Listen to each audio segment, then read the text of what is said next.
You struggle with more severe PMS symptoms than you'd like to be dealing with every month?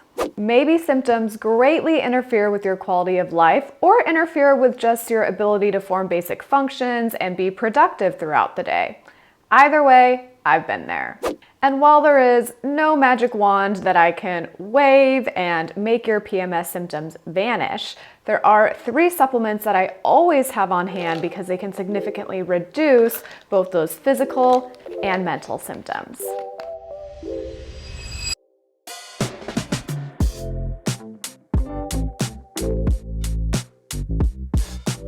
Hi, I'm Jess. I'm a clinical nutritionist, and this channel is all about optimizing your diet and lifestyle for better mental health, which sometimes includes discussing supplements. That being said, if you have not yet read my supplement disclaimer, please do so. Not every supplement will be appropriate for every individual, especially if you're on certain medications. So make sure that you check with your provider, do your own research. You can utilize some of the resources I have below, like the drug-nutrient interaction checker, but most importantly, take responsibility for anything that you may decide to take. When we're talking PMS, most of us are usually referring to both physical symptoms like cramping, headaches, extreme fatigue, as well as mental symptoms like mood alterations, to say the least. The reason why I always have the 3 supplements on hand that we're discussing today is because they're capable of addressing all of the above, especially when utilized together. So let's dive into the first one, which is, drum roll please, omega-3 fats. What, like fish oil? Can I just eat more fish?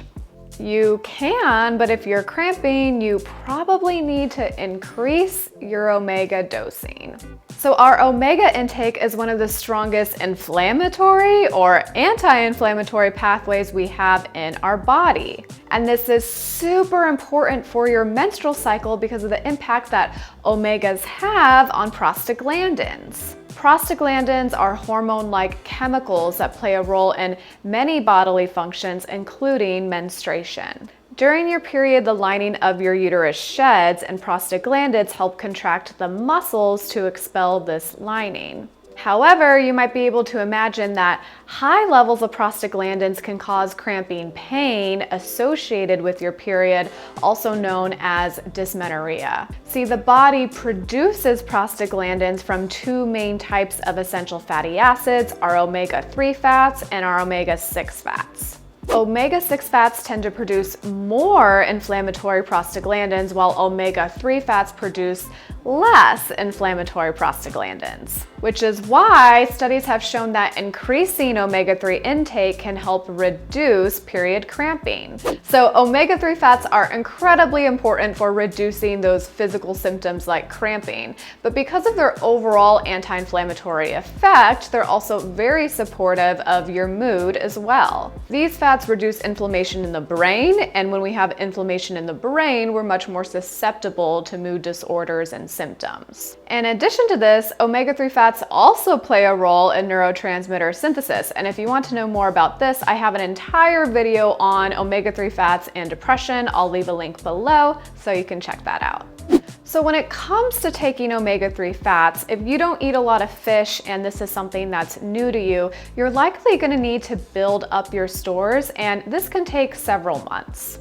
But eventually, if you get to a good place of a balance between your 3s and your 6s, then you can likely just use it sparingly like I do when you're in a certain window of your cycle for that extra anti-inflammatory effect.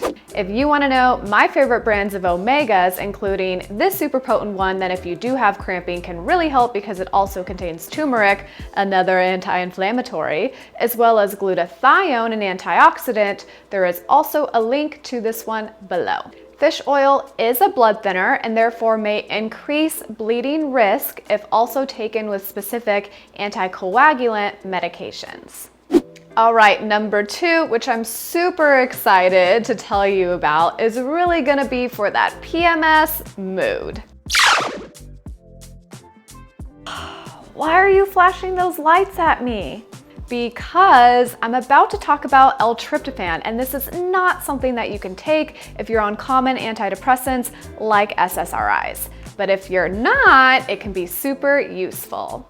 I talk about L-tryptophan a lot on this channel. L-tryptophan is an amino acid that is a precursor for serotonin production. So as you can see here on this chart, it is the first step in serotonin synthesis. So L-tryptophan is incredibly foundational for mood in general, and an adequate intake or a supply of tryptophan is associated with conditions like depression and anxiety. What's fascinating though about L-tryptophan and PMS is that tryptophan depletion is associated with a significant aggravation of PMS symptoms, particularly irritability. So while we definitely want to have adequate stores of tryptophan in our diet, it's possible that certain females utilize this nutrient more during certain phases of their cycle and therefore can benefit from increasing this during that PMS window. But what is very, and I mean very important when it comes to L-tryptophan being effective is how you take it. So let's talk about that. So L-tryptophan competes with other amino acids for absorption. So if you take this with a meal or other supplements, it's likely not going to do much. The hack that we want to utilize in this circumstance is taking it away from meals and away from food. So this could be in between meals, like in the afternoon, or even before bed, which is a great time to do it because L-tryptophan, as you can also see here on this chart, is also the precursor to melatonin, so it may help give us some better sleep. There are many brands of L-tryptophan. I'll leave a link to the ones that I've used below. And the third supplement is a PMS staple coming in for the kill to help with both those physical and mental symptoms, which is magnesium. I already take magnesium every night. Well, good for you, PMS Jess, but did you know that there are several forms of magnesium? Some can be more helpful than others, and if you're experiencing cramping or anxiety, then increasing this intake or utilizing a different form may be helpful. So magnesium is kind of known for helping with PMS symptoms like cramping because magnesium is the mineral that helps muscle cells relax, while calcium, for example, stimulates contraction. And then magnesium is also involved in the production of GABA, which is our calming and inhibitory neurotransmitter that's responsible for making us feel chill and at peace. So it can also help with those symptoms of things like anxiety as well. But did you know that magnesium levels have actually been shown to fluctuate throughout the menstrual cycle? One study found that magnesium concentration decreased from the early follicular phase to the luteal phase. And among the study participants, magnesium deficiency was significantly more prevalent in the middle of the luteal phase, which is when that PMS window starts, compared to the follicular phase. So there may be a need or at least a benefit from increasing magnesium intake during that PMS window of your cycle, or at least when you're experiencing those symptoms.